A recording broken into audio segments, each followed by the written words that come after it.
My name is Nayaswami Hriman. I'm here this week with Padma, my wife. We serve in the greater Seattle area at the Ananda Community and Meditation Temple there. We reflected recently that we've been there 18 years. Incredible. I've had the opportunity, the privilege, and the great blessings which seem to continue of a recent pilgrimage to India, and I will therefore leverage on that to use that analogy here today. But one of the great blessings started with the fact that the whole idea was that of my daughter, Gita, who was born and raised here at Ananda Village many years ago, and this last weekend has moved back to Ananda Village. So please welcome, would you please stand?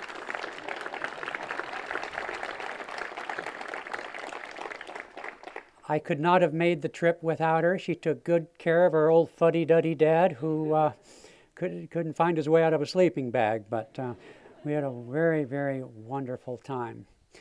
Life is, of course, very much an analogy to pilgrimage. It is indeed a journey to self-realization. And so the analogy holds up rather well. When we think of the yamas, particularly niyamas, and the beginning stages of our journey, when it seems like we're having to give things up, at least that's the focus the ego has, and in most kind of orthodox religionist view, in the more superficial view of the spirituality, you have those who give up this and those who give up that, and so that characterizes much of the world's view of spirituality in orthodox terms. Well, on this pilgrimage to the Himalayas, of course, there were a lot of things we gave up, and it started with Starbucks, which not easy for some of us from Seattle. But there are many things you just have to transcend. The heat, the cold, the bugs, the food, the possibility with each bite you take that you're going to end up in a hospital. All of these kind of errant, random thoughts of ego protection, or as Dr. Peter might have said yesterday, the reptile brain on overload with everything that you see. It really is an invitation to go within. You don't have much choice in a place like India and in the mountains of the Himalayas, or you simply can't survive. Gita commented the other day that, I think of myself as pretty hale and hearty and up for about anything, she said, but I discovered I sort of like comfort. And so I had traveled in this way many, many years ago when I was about her age, so I had at least some inkling of what was involved with it. But that's very much like the spiritual path in the beginning. We focus somewhat, perhaps too much, on the things that we're giving up. And it makes for great stories, just as in our trip. It makes for great stories about the bugs who crawled out of my shorts in the middle of the night. Going to the bathroom when something about this big hits you square and you smack in the forehead. You don't know quite what it is, but you're hoping it's benign, and all of those sorts of fun stories. Padma texted me and asked me for a report for our friends in Seattle, and I have to admit I was a little grumpy about having to think about, I guess both of us, Gita and I, were very deeply involved with going within, and so I managed to put something together. But one of the things that you experience on the spiritual path, because when you withdraw through the centers, when you withdraw from looking to the world for fulfillment, you go through, as Arjuna does and reports in the first and second chapters of the Bhagavad Gita, a kind of loneliness. You think you're a little bit crazy. You perhaps are losing a lot of your old-time friends, people you went to the bar with or whatever it was. And you kind of wonder, is it really all worth it?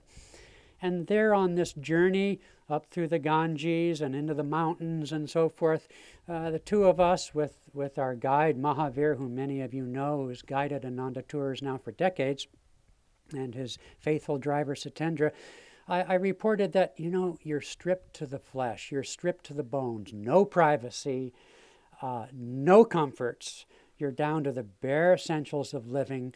One time we were at one place, and Gita realized, this is one of the very first nights out on the road up in the mountains, and there aren't showers there. There's a spigot, and there's a plastic bucket that looked like it was used to paint the building. And she realized she had to do a bucket shower. Well, okay, so define cleanliness. What is it? Define taking a shower. How often do you need one of those? You get down to the essentials. Well, one, I hope the more delicate among you will forgive my story here, but there we were, and you spend a lot of hours driving up and down bumpy roads from river valleys, thousands of feet to mountaintops and back down again, and so on and so forth, and it's kind of rough on your bladder. And after stopping at every tea stall at the top of every mountain, and finally at one point I said to Sitendra, you got to stop, I just got to go. And along the way you find these variations of outdoor latrines along the road for the pilgrims heading into the mountains. And this one that I happened to spy that I asked him to stop for was this rather nice looking tiled outdoor urinal, put it bluntly, facing the street. The cars are going by right there. And excuse me. And so, by this point, I was out, you're just out there. You just live on the street and so forth. So I turned and faced the thing, and I'm doing my business, and I realized that the urinal had no plumbing, and it went straight down on my shoes. And I realized the ridiculousness of what I was doing standing there on myself. And I said, oh, what the heck. I managed to find a mud puddle between me and the car and dash through it with my shoes and jump back in the car. You're just stripped to the essentials. But along the journey, every so often you'd come around a curve, and it seemed like there were nothing but curves. There weren't any straightaways that I remember. But anyway, you come around a curve, and suddenly there it was, the Himalayas. The snow-clad peaks. And of course, like those of us from the Northwest, when we see the mountains come out, literally on the freeway, it takes your breath away. And so it is. That's why I'm here. This is why I've come. And so all along the Eightfold Path of our awakening, of course, we have these glimpses. But in the three higher stages, the three final stages, something else begins to happen. There are many ways that I have found, both in my teaching these last 18 years of the Raja Yoga course, but I'd like to say far more importantly, because in my effort to share, of course, I want to understand. I want to share from at least some level of realization. And so I've used various devices by which I've come to understand and to explore the different stages along that journey. One of them is that we know the first stanza of Patanjali is that, and now we come to the practice of yoga. And we also understand from Yogananda's commentaries on Patanjali that what this means is now we have come in our journey of life to the realization of the need to go within, and that what we seek in life is not to be found without. And he describes that as the essential awakening that in India is termed the philosophy, if you will, the realization, if you prefer, as I do, of Sankhya. That realization that the world is not what it appears. Like that urinal, it was not quite what it appeared. In fact, that's one of the charms of India. Nothing is quite what it appears.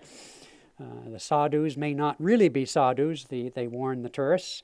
And so with every conversation that you strike up, there's always some certain amount of your mind that's saying, okay, where's this going and what does he want? We came out of the temple, I think it was in, not Gangocha, Kedarnath. Beautiful temple. It has these magnificent statues, stone statues of the Pandavas. And if you want to go a place where the living, not just the history, but the vibration of the path of self-realization lives. It's in this region of India known as the Deva Bhumi, the abode of the gods, where spirit and nature rise in jubilation, the vibration of rishis down through thousands of years in the highest states of samadhi. You see even today, at whatever level they may be, the sadhus marching, trudging along the roads on their way into the mountains. Can you imagine here in the Sierras if sadhus wandered these mountains and people honored and respected that? Can you imagine the vibration of this country, as in fact I know will someday exist from places of pilgrimage such as we have here at Ananda?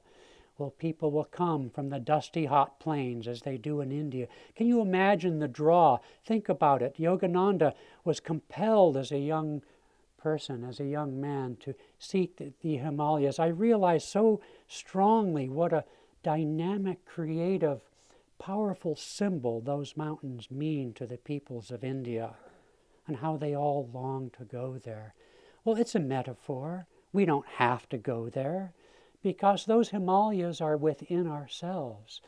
And so, I'm sure I lost my train of thought several minutes ago, but in any case, on that inner pilgrimage, then we have these sights, we have these glimpses, but we have to do the work. We have to make the sacrifice to go the distance. It wasn't many decades ago, you know, when to go to these sacred shrines, which are all at the headwaters of the different rivers, the Ganges most famously, the Yamuna and other headwaters of the Ganges, because nothing is as it seems. There's not just one thing called the Ganges. I lost count of how many things were the Ganges, and somehow they all converge down by Devaprayag, I think is a little town. It's quite beautiful.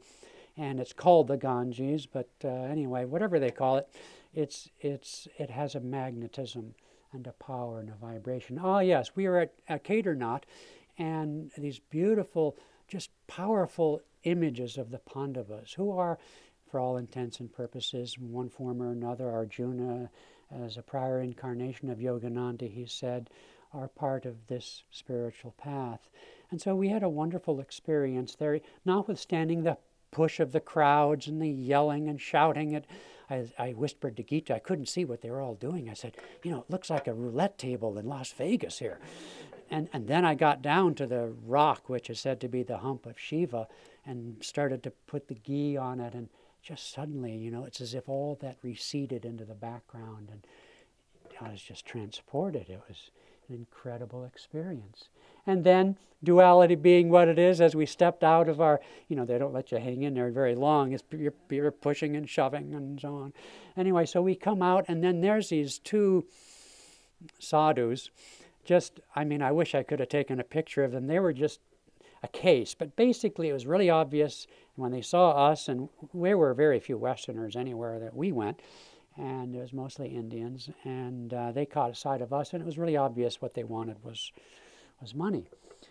And I just smiled. I'd seen it before, and I think Gita confessed that she was a little annoyed, and she wasn't feeling well, and ate in the wrong thing the other day and had a horrible time, and bravely got on a pony and went up the mountain with us. The pony somehow, you know, kept things from coming out, I guess, but I admired her pluck and her courage. But so she was in a bit of a foul mood, as she puts it. And these fake sadhus were just too much. And so there you have it, you know. Aren't we fake sadhus once in a while? I've lived most of my adult life in communities, meditating with people. And how many people come to the ashram to meditation just to show somebody else they can meditate 2 hours? I guess that's a better motivation than not coming. But you see, the path is very tricky. Our motivations and our temptations along the way. But throughout the path, those glimpses of those inner Himalayas, we are blessed with those glimpses. And so it is when we come to the 3 final stages. Patanjali calls it samyama, and which are, I'll say them, dharana, dhyana, and samadhi. And as you can see from the list, fortunately, I don't have to try to spell them. You can see them right here. And they represent then, I was saying earlier, it's as if the first 2 and a little bit of the third represent that insight and the magnetism and the power of that insight of Shankya, the realization that the world is not as it seems, that draws us in to practice yama, to adhere to right attitude, right action, right sadhana, as it were, which draws us within and begins the journey upwards towards those inner Himalayas. And then we practice yoga. The heart of yoga is, as Gyandev described, pranayama leading to pratyahara, cleansing of the heart, purifying and refining the feelings of the heart in order to shut off the noise of the world and of the senses. And all of that through the narrow passageway of the neck, because each of these aligns with the chakras. Now that list is sort of upside down relative to the chakras, but in any case, each of these stages have a vibrational alignment. The Eightfold Path is holographic. It's not literal. It's not linear. And yet, for the sake of our mind and our understanding, there are these tools that we can use to grapple that. Because the final three stages then represent the promise, the realization of Vedanta. What is the goal of life? I was sort of hoping Gyandev would reward us with his, I don't know what you call them, but your yoga award. Yes, awards of the most trivialized example of the use of yoga to sell all sorts of things on our planet. And the tendency in human nature to trivialize the spiritual path, and definitely the practice of yoga, which is odd enough, is everywhere in the pages of yoga magazines, yoga celebrities, and chanting celebrities, and all of those ego things lie as traps along the way. But even in the highest stages, you know, and Patanjali talks about how samyama, which is to say the three stages of dharana, dhyana, and samadhi, can also still, in an odd sort of way, is an aspect of Sankhya, because in the body of wisdom represented by Sankhya are those mantras, those powers, the siddhis that arise with the practice of yama and niyama, by which we demonstrate control over natural and metaphysical forces, astral and physical forces, lie await there, so that through the practice and the realization of the higher centers, you have the temptation warned against by great yogis. In fact, on one, you know the story of Tadakeshwar in the autobiography of a yogi. I won't retell it for the sake of time, but nonetheless, Yogananda, in his flight to the Himalayas, only after 6 months of being with his guru, he got lost and so on. Again, I won't recite that story. Well, the exact same thing happened to Gita and I. I'm a map studier, so I saw on the map Tadakeshwar. So, Mahavir, can we go to Tadakeshwar? Have you read the story? And he didn't remember the story, so I recited it to him. I had my Kindle, and he went to Rajbanpur, and ask your people if they know about, Ram Gopal Muzumdar, and where's the village of Rajbanpur. I got all excited about this, because nobody I'd known ever been to Tadakeshwar. And so he was sort of flummoxed, and he's a real networker. He asked the villagers, he asked this person, he used his cell phone to call that person. Well, he just didn't know. But he said, the only Tadakeshwar I know of otherwise is in southern India. Well, I said, I know it's up here somewhere. And so, okay, after 2 days of hard driving, and just through the mountains, over the woods and dales, jungles and forests and so forth, we came to this place. And of course, as you already know, it was not Tadakeshwar. Yes, it was called Tadakeshwar, don't get me wrong. But in fact, Tadakeshwar was a great demon, and he was slain here. And yogis have been coming to this place for centuries to gain yogic powers. Now, I didn't know that till after we meditated. There's a beautiful place surrounded by deodar trees at the top of a mountain, fog rolling through. It was just a wonderful experience. But I thought it was the other Tadakeshwar, and so I was saying all these healing prayers and so on, if you know that story. It's like Fatima or Lourdes, and oh well, so much for that, but I tried. And so we got up to the inevitable, the ineluctable, the ubiquitous tea stall that sits in every parking lot. And of course, the guys sitting there, as guys are always sitting in tea stalls, yakking all day. I don't know what they do, but that's what they do. And so one of them spoke English, and so I inquired, well, this was wonderful, but something doesn't seem right. He said, oh no, Tadakeshwar is in Bengal. Rajbanpur is a Bengali name. And so, okay, so we flunked that test. And so we got lost also in Tadakeshwar. So there are many, many detours on that journey to the Himalayas. one thing you learn on the spiritual path, which is where devotion and the priceless gift of the Guru enters the picture, is when I encounter people, which I do every day because of what I do, who either misunderstand or even positively resist the teaching of Guru disciple, and I understand that. I had to go to India 35 years ago and learn the hard way how difficult it was to find my path. And after spending over a year traveling, much of that time up and down every nook and cranny of India and the Himalayas, coming up empty. And like Dorothy and Toto, clicking my heels and realizing it was all at home, as I was soon to discover. And you realize that in meditation, in the practice of meditation, anybody who seriously tried to meditate and to achieve higher consciousness, you know how difficult it is. You know how difficult it is to focus your mind. And so the great blessing of a true guru with a true technique and so forth is essential on the spiritual path. And so it is that those Himalayas, if you will grant us glimpses of their glory as we round the curves of life and bump and grind, as it were, up and down, more up and down sometimes than forward on our lives. But with the grace of Guru, we don't get lost, or not as lost as often, perhaps, because the traps everywhere along the way are there, even in these three highest stages. Now, dharana, the first of the three stages, means technically concentration. It's of two types.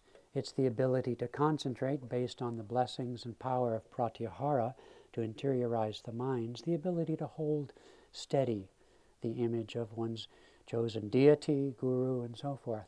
But that's just the beginning stage. The other aspect of dharana is to hold steady those glimpses of the promised land. We may hear Om all throughout the path, but we can't keep it. We may see the light, but we can't keep it. We may feel peaceful, but it goes away. We know from that experience that we can't, by willpower alone, hold the image of superconsciousness.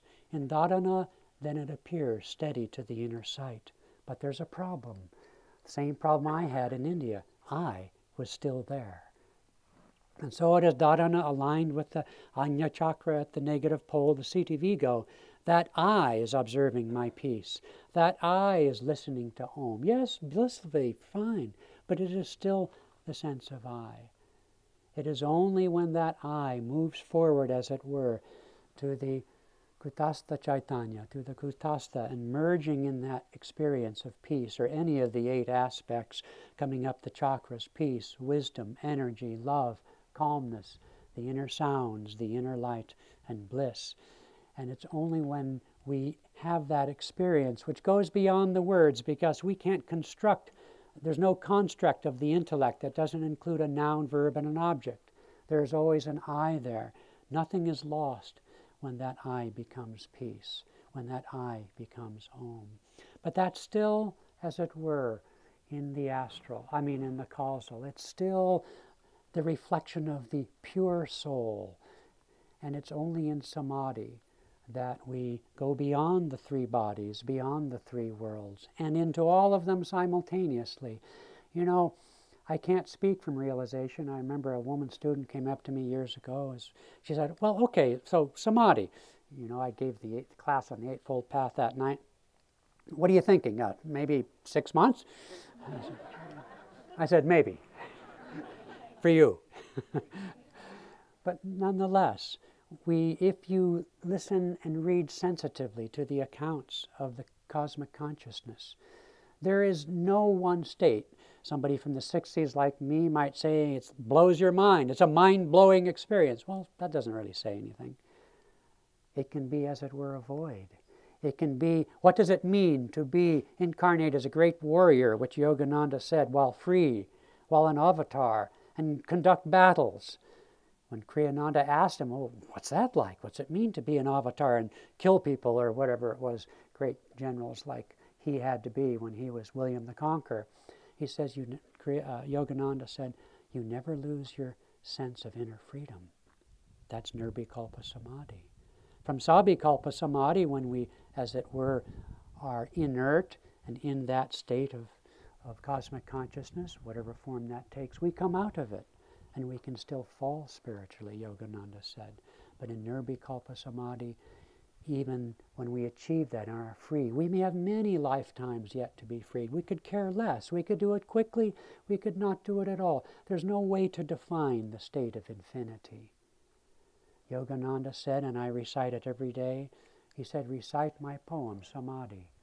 And through the vibration of that recitation and the attunement that I aspire to have while reciting it, one feels at least some element of that. I want to close because of time, but because how can we take these three states with us? Because they are as present to our consciousness now in yama, in the perfection of ahimsa, as they are in any other point of view. In dharana, for example, if we see in others, in life circumstances, in challenging people, in challenging health, relationships, and so on, if we see the hand of God, the grace of Guru, the peace potential of each person, we see those higher states. We look for those higher states. And in that looking, bit by bit, we too become those states and thus achieve a kind of dhyana. When we walk down in India, you don't dare just sort of be open to anybody because some guy will grab your hand and read your palm, or Lord knows what's going to happen. So you sort of have to really stay inward, and no matter what you're doing. You're never alone in India, by the way, no matter where you are. Even at the top of Everest, it's like a parking lot, I'm told. So in that, however, you can still bless people. You can still feel the space that surrounds you, the divine presence in that space. And of course, in Samadhi, what can you do but feel the oneness in our life that surrounds us? All life is a pilgrimage. And I will say that the outer pilgrimage does have its blessings. My pilgrimage was a completion of a pilgrimage that didn't find closure 35 years ago, and found closure now with my own daughter. And the great blessings of that experience continue in my life in many, many ways, most of which I hold locked in my heart, but over time perhaps can find appropriate manifestation. There are, and many I see here today have gone to such places, and all of us have come to this place of pilgrimage, because it's nothing less than that. We are establishing places of God realization throughout the world through these Ananda communities. Even our city centers, people come in from the rough and tumble of the city and feel instantly a wave of peaceful blessing. And the masters are present there if we will be instruments for their presence. And in that way, how much time it takes, how many incarnations it takes, it doesn't matter. It becomes at a point like lifting your sail, getting beyond those waves that were talked about yesterday, by diving in those waves and coming up in the sattvic vibration, lifting that sail, and it becomes effortlessly liberating.